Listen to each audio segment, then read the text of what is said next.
now it's time for our last and the second and last topic of discussion in today's episode, and we're going to be talking about one of the most fascinating districts in Cairo, Zamalek. We're going to be talking about this with our guest in the studio, Mrs. Amy Sarkis, and she's the founder of Truly Love Egypt e-magazine. First of all, good morning, Mrs. Amy. Thank you so much for joining us on the Breakfast Show. Good morning, Amy. To start with, we all, of course, know the Zamalek district. We all pass through. Many of us are living there, but unfortunately, we do not know much about its history, the most important places, and the historical places there. So, can you please shed light about that? Okay. Well, Zamalek has in itself a lot of history, just as the island itself, okay? First, let me just start by saying that it was quite difficult getting information about Zamalek when we were doing the issue about it, yeah? So some of this information was collected using weird sources. For example, to find out exactly how many islands there are in the Nile in Cairo, I actually opened Google Earth. And I counted them using Google Earth. Okay, so it's one of 20 islands. 20 islands. 20 islands in Cairo, in the Nile. Okay, it didn't actually used to be an island at one point, and this is from maps that were done by Mahmoud Falaki Pasha in 1873. Show that Zamalek was part of Giza, and it was only during high floods that it showed as an island, okay, and 3 islands actually. Quite interesting. Yeah, yeah. And then mud and silt kind of made it into 1 island instead of 3, yeah, and made it into an island. The history starts with the Khedivial family moving there, and they used this French landscaper, Gustave Chevalier, sorry. He's French, so name is a bit difficult for me. And he made it into a huge nursery for millions of exotic plants, animals, birds, etc. Okay, so that's how it started off. And then at one point, the Khedive decided that he wanted his summer house there. And a well-known hotel in Zamalek was actually his summer house. And that's where a lot of royal weddings happened. A lot of kings and queens of Europe were stayed there. So it was sort of a resort area. Yes, exactly. Okay, and actually the first British Army had their camp in Zamalek, which is interesting, again. And that camp later became a British Sports Club, right? So it has that kind of history, starting from, let's say, you know, the Khedivial family, World War II, etc. Okay. And then, of course, there are several buildings. Best way to see Zamalek really is to walk around and to actually see it properly. Okay, some of the palaces, of course, were turned into schools, embassies, hotels. Many. Yeah, but there are so many others that are still closed, and that's something that we should be thinking about, like turning those into museums, for example. That would be a good investment there, which is something that a kind of tourism that is used in Europe. Yeah, we don't know much about it here, but it is used in Europe. I'm sure you know that. And are these palaces under the supervision of the Ministry of Antiquities now, or to who they belong? Okay, I'm thinking some might be. Okay, now, do remember that I don't get a lot of information in ministry. Yeah. So.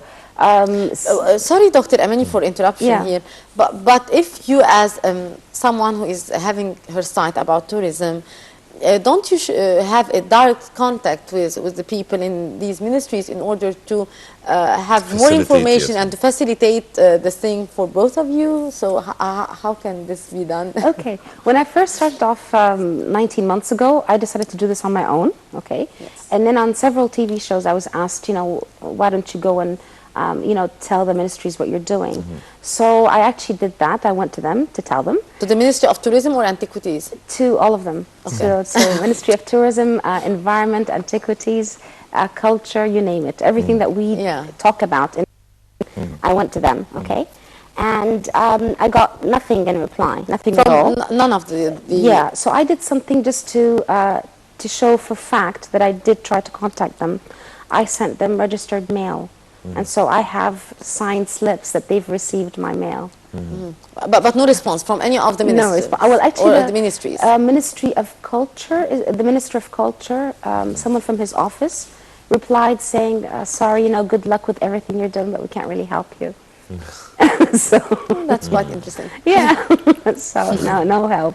Yeah. So it's just me and my team of writers. We get the information ourselves. So some places we can't actually enter to take like photos of from inside. Restricted. Yeah. Okay, but we do our best because we want to show what we have. Yeah, and hopefully the ministries will one day kind of wake up. Did any of your team get in, God forbid, get in trouble covering or getting information? No, I don't allow that to happen because if someone's going to visit a place, I do that myself. Okay, so nothing happens to my team. If anything's going to happen to me. So. Miss Amani, you said that it's the best thing to know more about Zamalek and to watch the different sites there is to walk around. So we're airing some pictures of what are the main streets that we should be walking around in order to see? And here also are the most beautiful trees, the old trees of Zamalek and Al Jazeera. So how do you see that, and what are the main streets that we should be walking around to see most of these beautiful places? Well, definitely not the main streets, all the side streets. Yes. Okay, like this beautiful tree is just behind the All Saints Cathedral. Okay, and it's right in the middle of the road. Yes, I know exactly it is. Are they well preserved? They are. I mean, the good thing is that the people, the residents of Zamalek, really do take care of Zamalek. Okay, I mean, of course there are been changes to Zamalek, you know, for the past 3 or 4 years. And it became so crowded with the new buildings and unfortunately. Yeah, polluted, etc. But yeah, definitely the people of Zamalek really do take care of Zamalek. They do. Yeah. So yeah, the trees are well taken care of, and these are like these trees. I mean, I'm sure you know they're like 150 years old. Yes, it looks like this when you see the roots, and it's beautiful. Exactly. And there's so many trees like that in Zamalek, and these were from the same time that I was talking about, the nursery that they made it first. Yeah, and that's actually called an Indian banyan tree, the one you just saw. Yes. As we know, I'm sure that Kulthum moved there in 1936. Yeah, she has her house there. Exactly. And Abdul Wahab. Exactly. Abdul Wahab as well was living in Zamalek. Right. There were so many of these, like, you know, in the golden years, let's say. Yeah. Abdul Halim Hafiz. Yes. Farid al-Atrash. Yep. Yes, I'm recalling now all our singers and famous singers and stars were living in Zamalek. Exactly.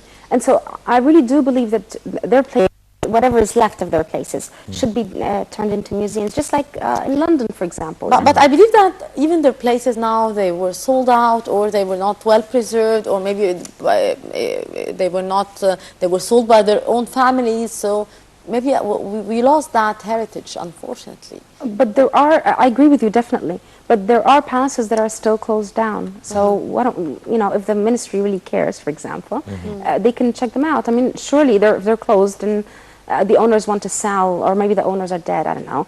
Yeah, you know, the ministry could buy them. And then that's something for the country. It can bring in income for the ministry. Everywhere we see museums for Bangkok, we see museum for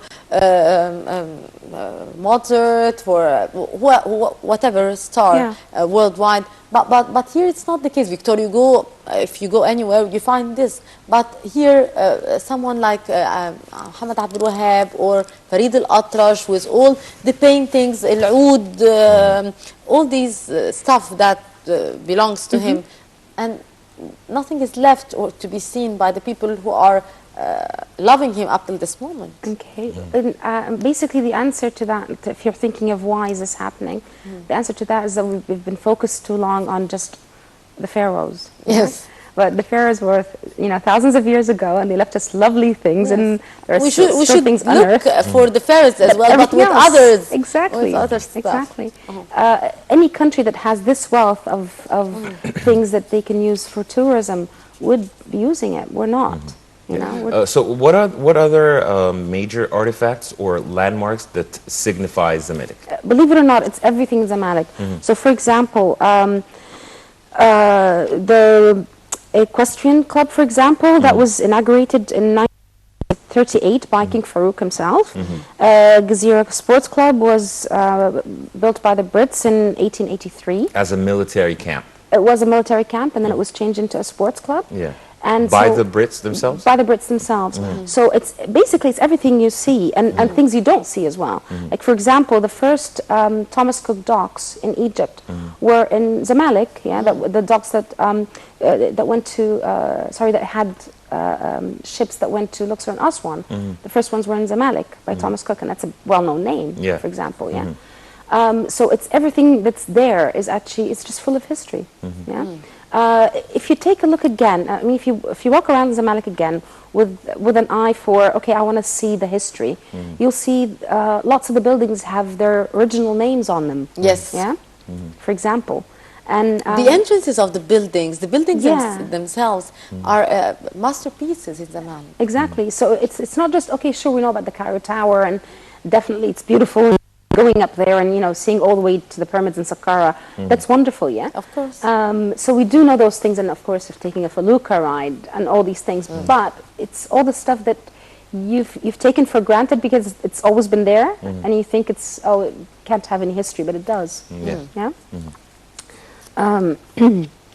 So like other things to see in Zamalek, for example, or to do, let's say. Of course, there's a modern stuff like the Opera House. And the Opera House offers activities that people don't know much about. For example, they have galleries for contemporary artists to sell their things. Yeah, so people who really like to buy art can go there. You can attend performances by students for free. Yeah, and also for renowned artists. Yeah, exactly. And you can learn musical instruments there. So there's so many things that you can do in the Opera House that aren't really advertised. Yeah. So and the Sawi Cultural Wheel as well is providing many activities as well in Zamalek. Definitely. Yeah. That's one of the big ones. I agree with you. Yeah. And actually, let me just say, there's the Islamic Ceramic Museum in Zamalek, and that used to be the palace of Prince Amr Ibrahim. So at least that's one that's been changed into a museum, as it should. Yes, there is a positive thing. Yes, yes, definitely. And also for people who are thinking of investing and they want to invest next door instead of somewhere far from them, there are again so many ideas to invest in Zamalek, as long as they keep it exclusive and top-notch. That's really important for Zamalek. Is it because it's like lots of foreigners there, or like Egyptians are of different caliber? It's both, actually, yes. The expats and the Egyptians have different caliber. It's for both, definitely. And that's one of the great things about Zamalek and its shopping is that it caters for both those groups. Yes. You get quality things with good prices. You don't find that a lot in different places in Cairo. It's very difficult, I believe, to get ripped off there. Yes. Exactly, yes. It's very difficult. I believe that you find only in Zamalek and Maadi because of the expats and exactly. Egyptian. Exactly.